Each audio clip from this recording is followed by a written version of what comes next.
Ça vous fait sourire, mais en même temps, le Garden Party n'a pas lieu parce que l'enjeu était si important. L'institution, la Chambre des communes, le Parlement, le Canada, l'image du Canada, Jacinthe-Ève, c'était la seule chose à faire. C'était la bonne chose à faire. Elle a été faite tardivement, mais c'était la bonne chose à faire. Maintenant, les excuses demandées au premier ministre du Canada seraient, selon moi, la bonne chose à faire aussi. Pourquoi faut-il qu'il s'excuse? Bien, au niveau de notre image interne, de notre politique interne, la démission du président de la Chambre est une bonne chose. Mais au niveau de la politique étrangère, il reste que c'est notre premier ministre qui fait figure, qui représente notre pays. C'est lui qui porte ce fardeau-là, le fardeau de cette erreur-là. Et en ce sens, ce serait une grande délicatesse envers les communautés concernées de porter des excuses. Karima, est-ce que pour vous, dans votre esprit, le fait que le président de la Chambre s'excuse et démissionne, c'est la fin de cette affaire-là, c'est la fin de cette saga? Absolument pas. Absolument pas. J'irais même plus loin. Je dirais que la démission, oui, c'est une chose de M. Rota, mais je pense que M. Trudeau, le gouvernement Trudeau, a une immense responsabilité en lien avec ce qui s'est passé. Écoutez, on parle d'une visite quand même d'État. On est dans un contexte de guerre, faut-il le rappeler. Donc, qui plus est, il y a des conséquences à ça. Il peut y avoir des conséquences diplomatiques aussi avec les alliés. Le message que ça envoie à la communauté internationale, c'est vraiment catastrophique. Là. Je veux dire, ça envoie vraiment une image d'amateurisme, sinon d'incompétence ou sinon d'inculture historique. Donc, je pense aussi qu'il y a peut-être... je dirais qu'il y a comme un avantage presque à sacrifier M. Rota. Hein, ça en fait un peu le bouc émissaire parce que ça fait en sorte qu'on ne regarde pas la responsabilité du gouvernement. Bouc émissaire, M. Rota, est-ce que M. Trudeau, au nom du gouvernement et au nom du Canada, doit présenter ses excuses et à la communauté juive et aux Canadiens? Moi, je pense que ça devrait être déjà fait. Je trouve le positionnement du premier ministre du Canada là-dedans c'est totalement déplorable. Moi, ça me dépasse qu'on ait attendu autant de temps avant de conclure que le président de la Chambre devait quitter. Et M. Trudeau aurait dû agir très rapidement parce que, je rejoins les deux collègues, les conséquences, oui, sur le plan interne, mais à l'étranger... Lors de la visite du chef d'État de l'Ukraine, qui est actuellement agressé par l'impérialisme, je partais pour dire soviétique, mais russe, oui. C'est quelque chose... Il y a des erreurs politiques qui peuvent être pardonnables. Il y en a qui ne le sont pas, et celle-là, elle n'est pas pardonnable. Et M. Trudeau est le premier ministre du Canada, puis il n'est pas là pendant 2 jours en Chambre. Est-ce que vous comprenez pourquoi il n'est pas là? Pierre Poilievre a dit aujourd'hui, chef de l'opposition officielle, oui, Louis vient de nous parler de ses engagements à Toronto, mais compte tenu de l'urgence, il affirme que c'est irresponsable, qu'il est irresponsable, Jacinthe-Ève, le premier ministre, de ne pas être là pour parler aux Canadiens plus amplement et répondre aux questions de l'opposition.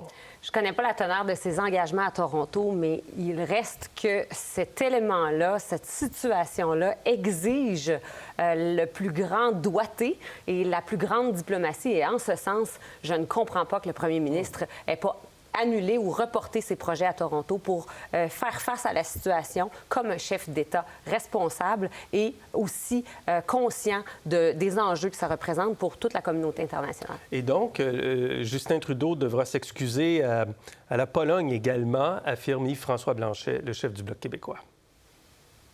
M. Trudeau n'a pas la faute, il a la responsabilité quand même. Anthony Rota n'ira pas s'excuser au nom du Canada en Pologne. Le premier ministre du Canada a la responsabilité d'être la voix du Canada, malheureusement encore du Québec, pour présenter aux communautés juives, à la communauté internationale des excuses, puis au président Zelensky des excuses. Je ne dis pas qu'il est responsable de ce qui s'est produit, mais il est responsable comme premier ministre des conséquences de ce qui s'est produit. Le gouvernement, par la voix de Mme Gould cet après-midi à la Chambre des communes, s'est défendu, affirmant que le président de la Chambre a posé le bon geste en se retirant et en démissionnant. Je vous fais entendre également François-Philippe Champagne. Il y aura certainement d'autres étapes à faire pour rebâtir certains ponts, expliquer cette erreur-là. Mais d'un autre côté, je pense qu'il faut être clair qu'il y a eu une erreur grave de commise, il y a eu des excuses sincères qui ont été présentées. Est-ce que ça nuit à la crédibilité, à l'image, à la réputation du Canada sur la scène internationale, Karima?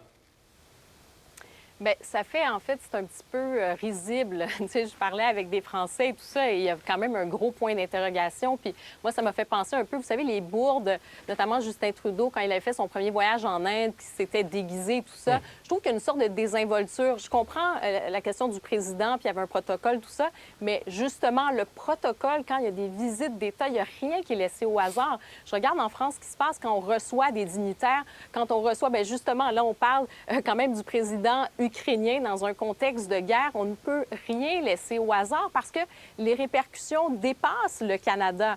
Donc, évidemment, oui, bon, il y a cette démission, mais je pense qu'il faut quand même aller plus loin parce que les répercussions, comme je le dis, c'est l'image du Canada qui est ternie. Et c'est aussi ce que les gens retiennent, bien, finalement, ils se tournent vers Justin Trudeau en se disant, bon, quelle est sa réponse à tout ça? Est-ce qu'il est encore l'homme de la situation pour gérer une crise internationale et gérer les choses quand ça dégénère? Écoutez, juste pour vous donner une idée, là, je regardais les titres un petit peu partout, notamment en France. Ça paraît quand même mal. Hein? Ça, c'était dans le Marianne.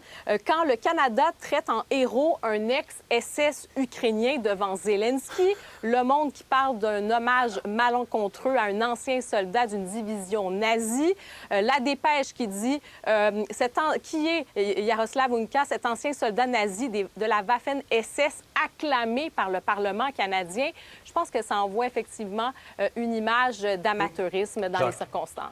Dans le même sens, et je répète ce que je disais un peu plus tôt, il y a eu l'avant, et là, le président de la Chambre, bon, les excuses, tout ça, on comprend que le type en question a passé à travers les mailles du filet, on peut avoir une explication, mais dès la minute qui suit, le premier ministre du Canada aurait dû prendre ses responsabilités. Non, moi, je continue à dire que c'est vrai, il y a un côté désinvolte à M. Trudeau. Ça peut avoir l'air sympathique parfois. Hein? Tu sais, on ne veut pas un premier ministre trop straight. Mais là, sur une question aussi fondamentale, ça ne passe pas. Et des fois, moi, je vais être du genre à dire « Ah, bien, l'opposition fait de la petite politique. » Mais là, M. Poilievre ne fera pas de petite politique. Il va faire de la vraie politique là-dessus et ça va avoir des conséquences sur... Il avait raison dès le départ de mettre la pression sur Justin Trudeau. Bien, tout comme le chef du NPD puis le chef du Bloc québécois, là. C'est-à-dire qu'il y a eu, dans l'ordre des choses, le NPD a demandé la démission du président. Ensuite, le Bloc québécois a demandé la démission du président Rota. Et le Parti conservateur vraiment voulait mettre toute l'attention sur le premier ministre du Canada. Finalement, a demandé sa démission. Et des ministres libéraux se sont avancés ce matin. Tout ça sur 48 heures à peu près, Jacinthe. Mais il faut savoir que chaque heure qui passe, on est en gestion de crise en ce moment. Chaque heure qui passe où le cabinet du premier ministre du Canada ou le premier ministre du Canada n'agit pas dans ce dossier, ça envoie aussi un message. Le temps qui passe est précieux dans cette situation-ci. Et si le premier ministre du Canada ne s'excuse pas d'ici à ce que le soleil se couche ici au Canada, il ne faut pas oublier que demain matin, l'Europe et l'Asie se lèvent avant nous et la situation continue dans les médias. Demain matin, on continue d'avoir un premier ministre qui ne fait pas face à cette situation-là et qui ne s'organise pas là, pour réparer les pots cassés. Est-ce qu'il faut revoir notre évaluation des invités? C'est François Blanchet qui disait aujourd'hui, il y en a eu un, là, on vient de vivre cet événement-là. Est-ce qu'il y en a d'autres? Est-ce qu'il y a d'autres personnes qui se présentent à la Chambre des communes où la vérification n'est pas bien faite, Jacques? Bien, à tout le moins, en tout cas, dans ce cas-là particulier, de toute évidence, ça a été mal fait. Est-ce que ça vous inquiète de savoir qu'il y a des gens qui passent à travers les mailles? En tout cas, il y a au moins une personne là, qui sait peut-être ça ne m'empêchera pas de dormir ce soir, mais en même temps, c'est clair que la sécurité entourant la question des activités du Parlement doit être vue, là. Ça, c'est clair. Comment se fait-il que ce personnage passe à travers les mailles du filet alors que ça ne prenait pas un doctorat en sciences politiques pour comprendre comment un individu engagé pendant la Deuxième Guerre mondiale du côté ukrainien pouvait se positionner dans un conflit comme celui-là. Tout le monde n'y a vu que du feu, il faut le dire, quand c'est arrivé. Et j'entendais un historien, M. Harel, qui expliquait hier à Céline Galipeau qu'au moment où ça s'est produit, il dit « j'ai pas cliqué ». Quand on a parlé des Ukrainiens durant la Deuxième Guerre mondiale qui combattaient finalement face aux Russes et qui se trouvaient donc à combattre aux côtés des nazis. La Pologne songe à demander l'extradition de Jaroslav Unka. Est-ce que le Canada doit aller jusque-là, extrader cette personne-là en Pologne? Pour voir nos émissions en entier, rendez-vous sur la chaîne Ici RDI.